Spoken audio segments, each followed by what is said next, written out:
guys, it's Jalen. I'm here today with another video. So today I'm doing another writing chat video. I did one of these recently and you guys all really seemed to like it. I don't know, this is just kind of a new format, very casual format that I'm trying, and it's basically just me doing writing therapy for myself by talking to a camera and then recording it and monetizing it for content. In the last video, we talked about some struggles that I was having with my new novel. I started writing in this new novel called Saltbirds and I was so excited to start writing it. It didn't go very well, and the writing process was just feeling so disappointing, and that was making me feel really insecure because I was doubting.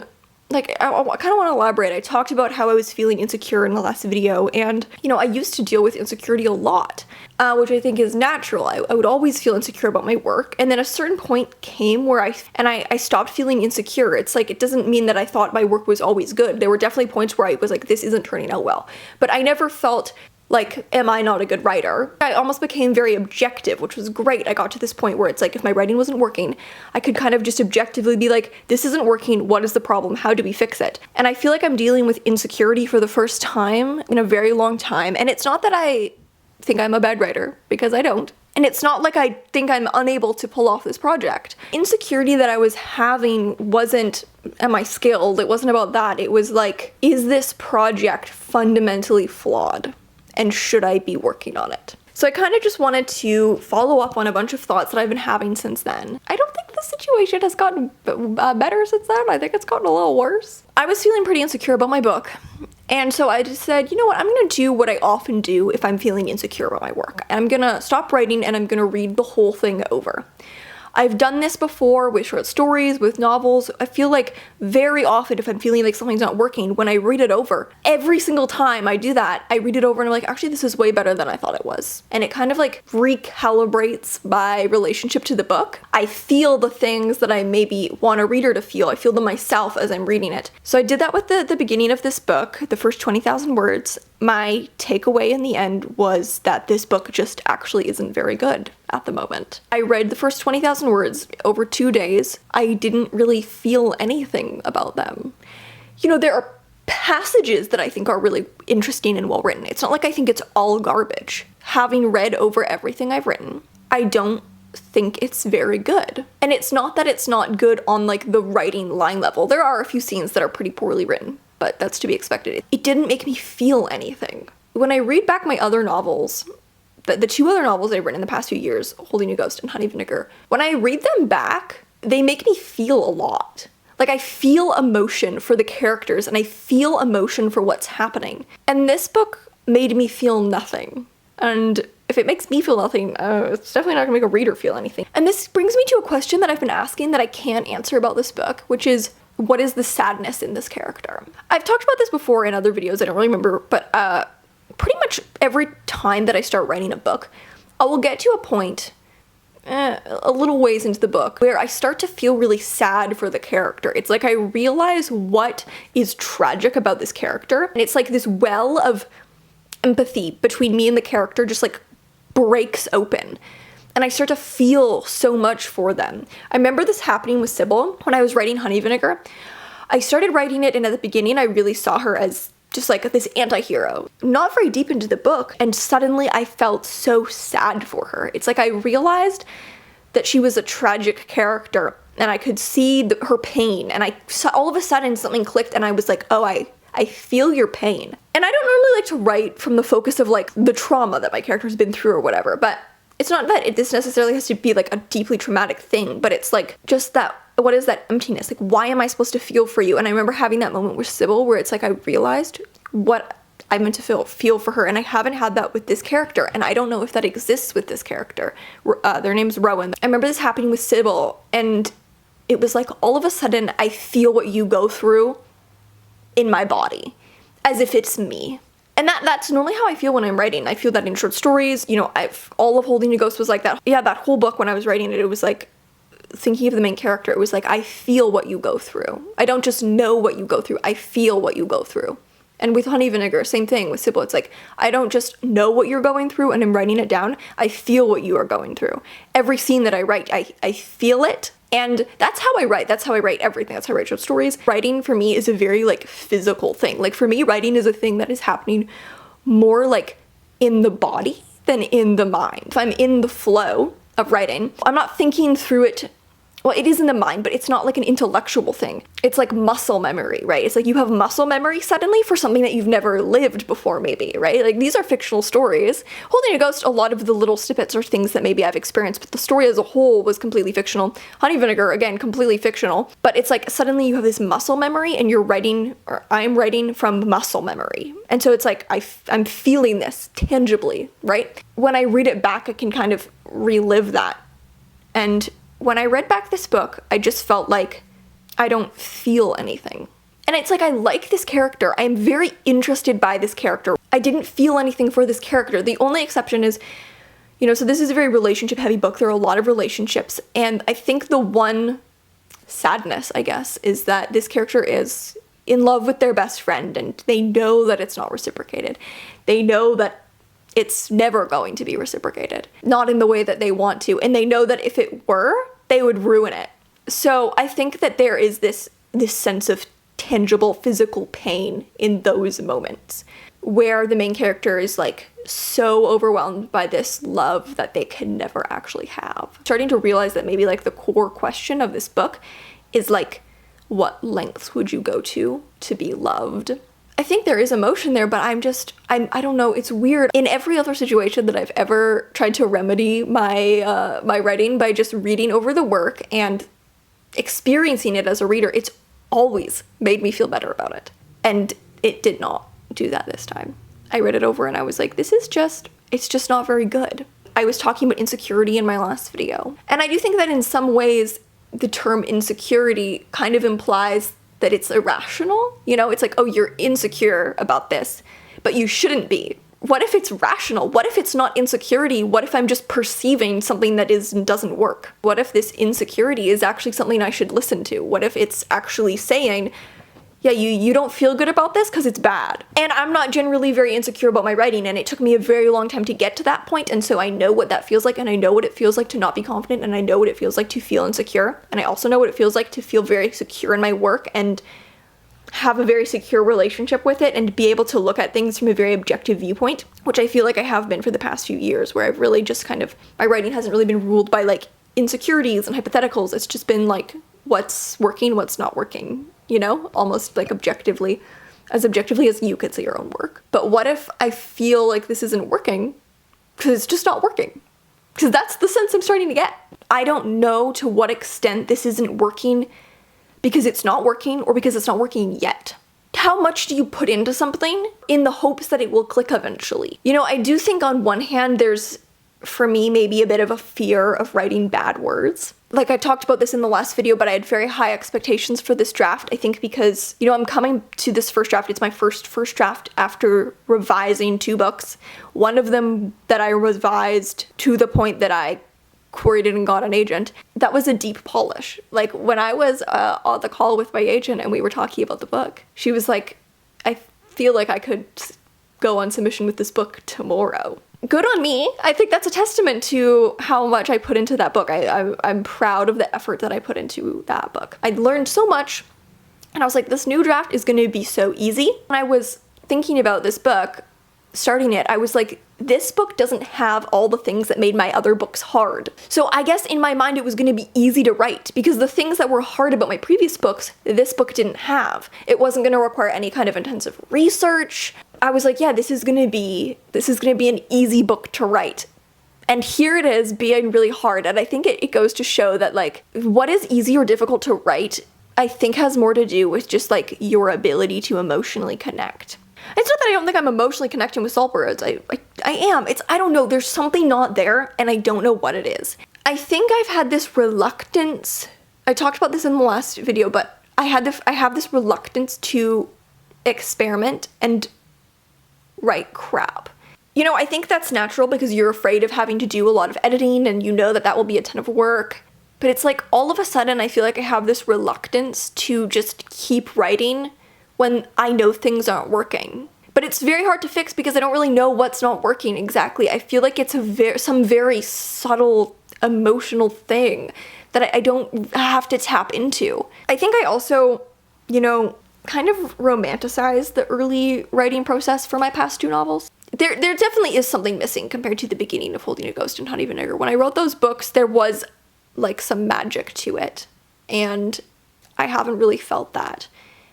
And I was expecting to feel that. But I do think I kind of romanticized maybe how strong those early beginnings were, because objectively, when I look at it, I had to make massive edits to both those beginnings. So like the beginning of Honey Vinegar, in my mind, yes, it was like magical to write, right? I clicked with that book and I felt so immersed with it. I was thinking about it constantly. When I look back at it and I think about the original early draft, like the first 5 chapters, compared to the first 5 chapters as the book is now, like I changed a lot.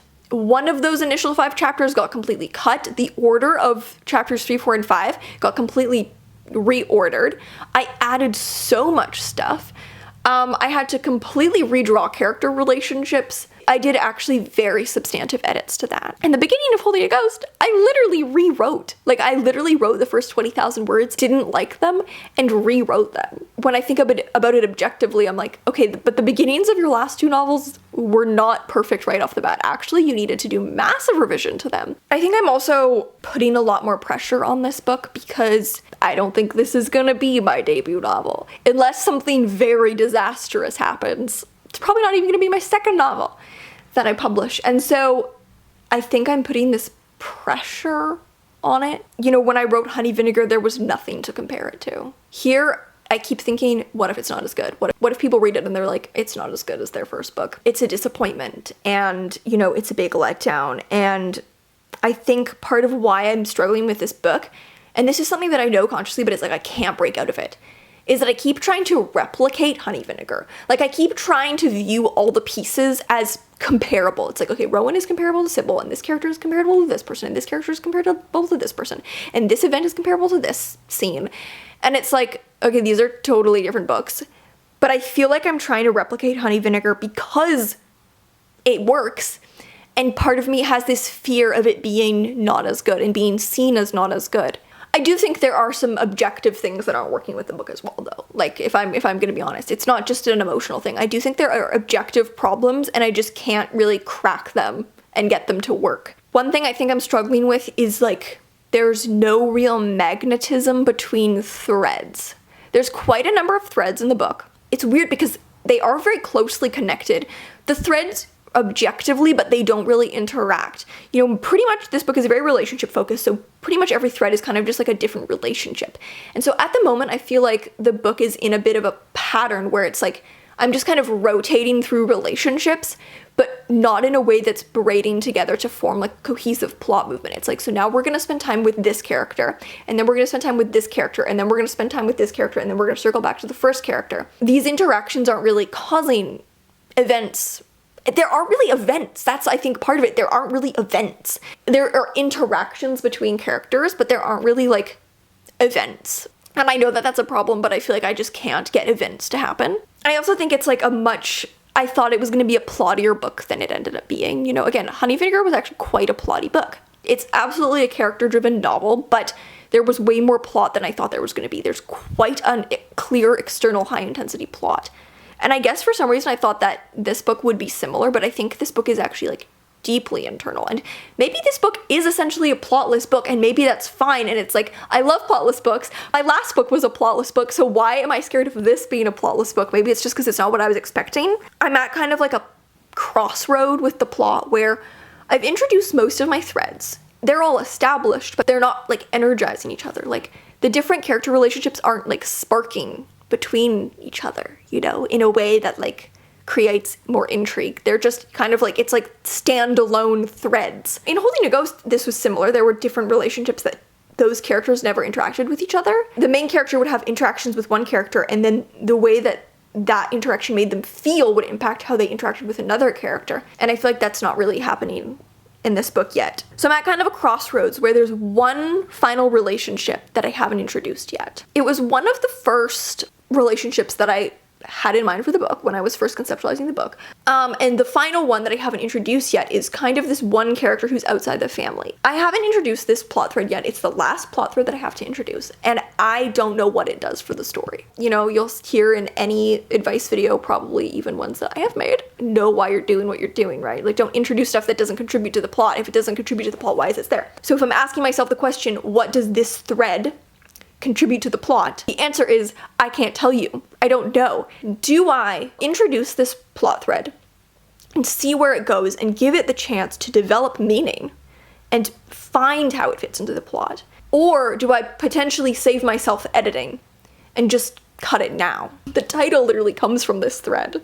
Do you make what feels like a very uninformed decision, a decision that goes against, you know, conventional writing craft wisdom? You do something that you can't really justify and give it the chance to maybe be something really great. And I am leaning towards just including it because I think if I have to write it out, then I write it out. But better write it out than have to write it in. One comment that I will probably get on this video, and that I got a few times on the last video, is, I know you're a pantser, but why don't you just outline it? I have outlined books before. I outlined books for many years. It is the worst thing for my writing. One thing that I haven't really heard people talk about in the plotting versus pantsing debate, which shouldn't really be a debate because it's just do what you need to do.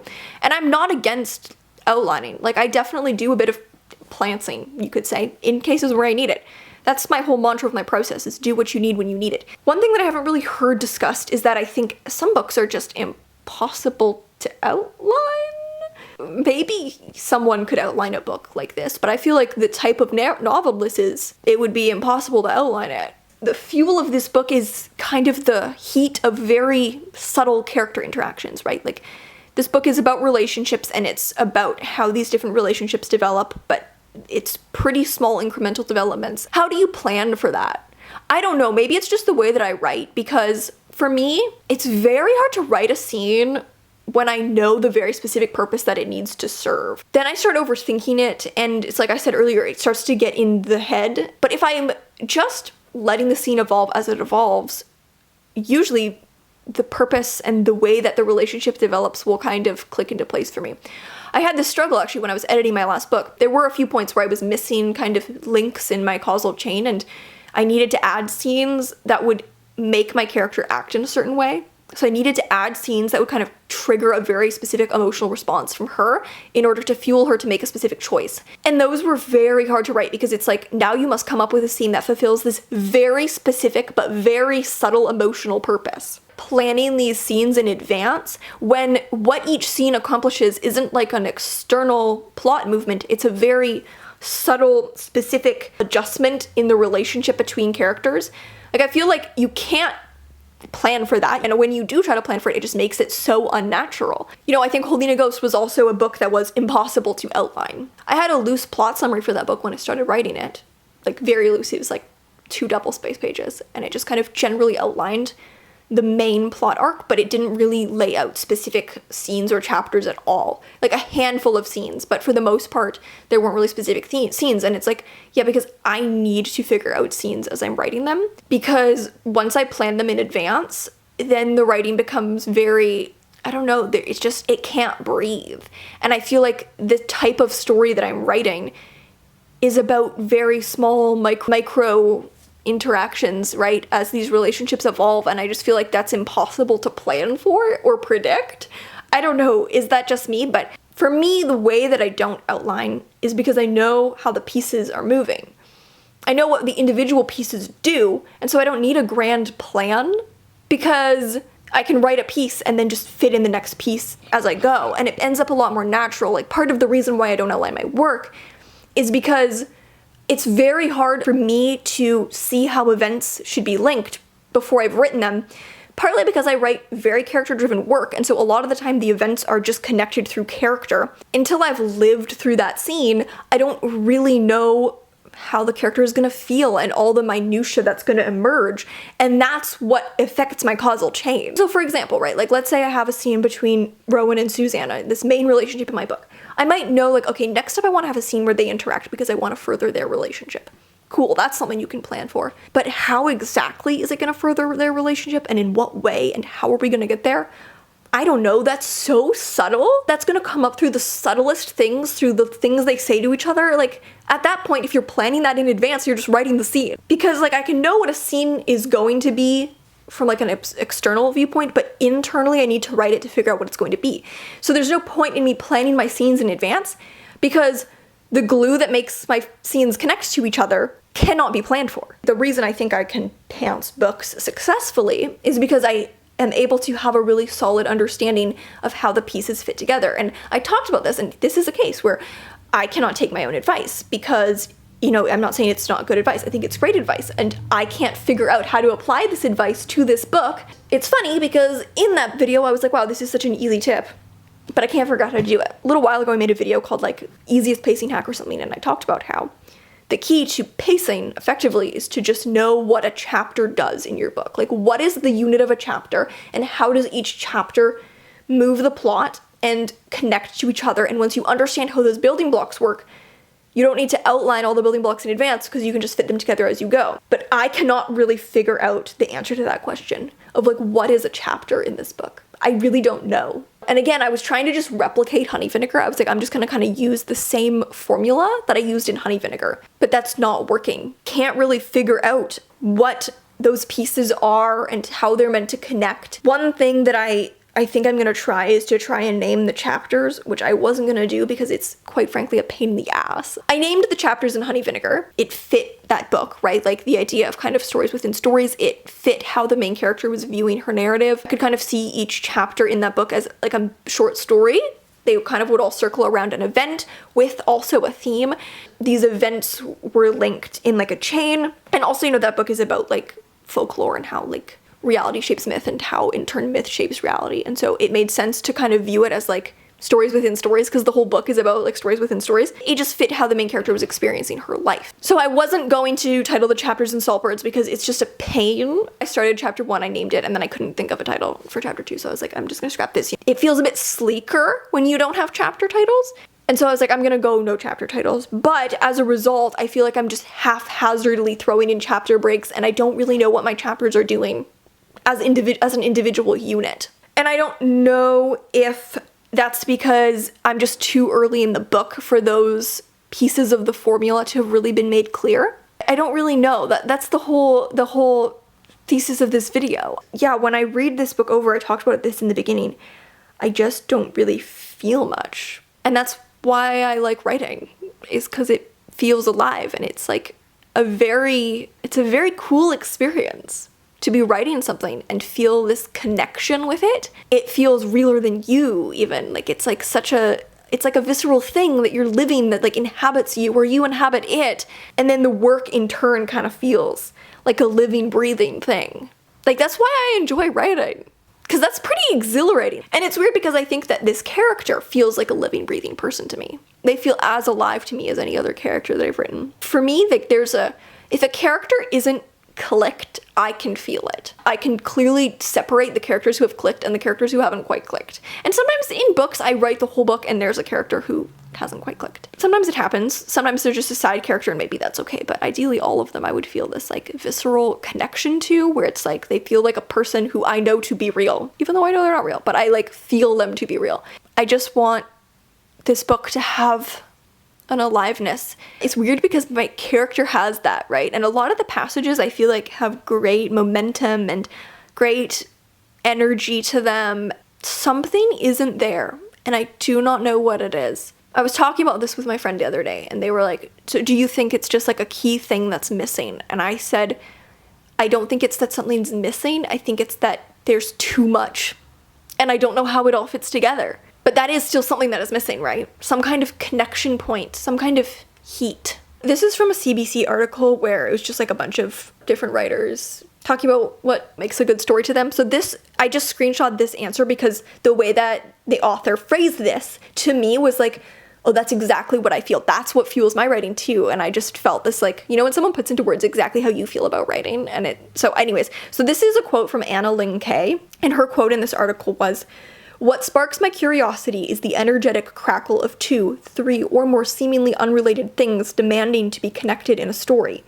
Pay attention to what associations are creating the most heat. That's where the power of the story is. And I so agree with that. Yes, that's exactly how I feel. There's some kind of heat that is missing. Here's the thing. There's no solution to a problem like this. There's no writing tip. There's no craft. There's no advice that will fix this problem. This is a deeper problem that is rooted in my ability to perceive and connect with this piece. It's just something that has to be worked through, right? It's like, this is the point where you decide, either put it aside and go, this isn't working, I'm not going to work on it. Or say, no, I'm going to commit to it and I'm going to just keep hacking away at it until something gives.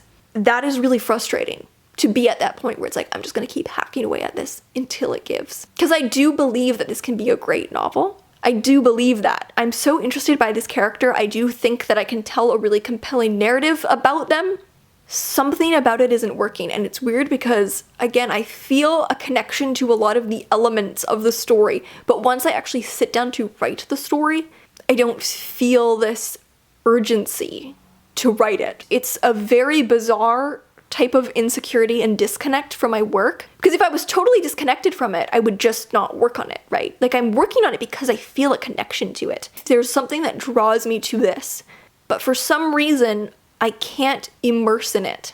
Part of why I was so excited to start writing this book is because I haven't had like a writing project that I can just immerse in long term for a very long time. I haven't been drafting a novel, aside from my personal project, which I work on very sporadically, since July of 2021. So it's been like almost like a year and a half since I've had something to actively work on. I was just waiting so eagerly to start this book because I wanted to be able to immerse in it. I wanted to finish a bunch of other tasks before I started writing this, so that I could just immerse in writing. That's what I wanted more than anything. And I really felt like the instant I start this, it's gonna just flow and it's gonna be amazing. It just was very underwhelming and I was very disappointed. I don't know, yeah, it's weird. It's like I don't dislike all of the book. A lot of the scenes I think are well written. I think there are some really great lines. I think there's some great passages. I think there's some great ideas. I think there's some great characters.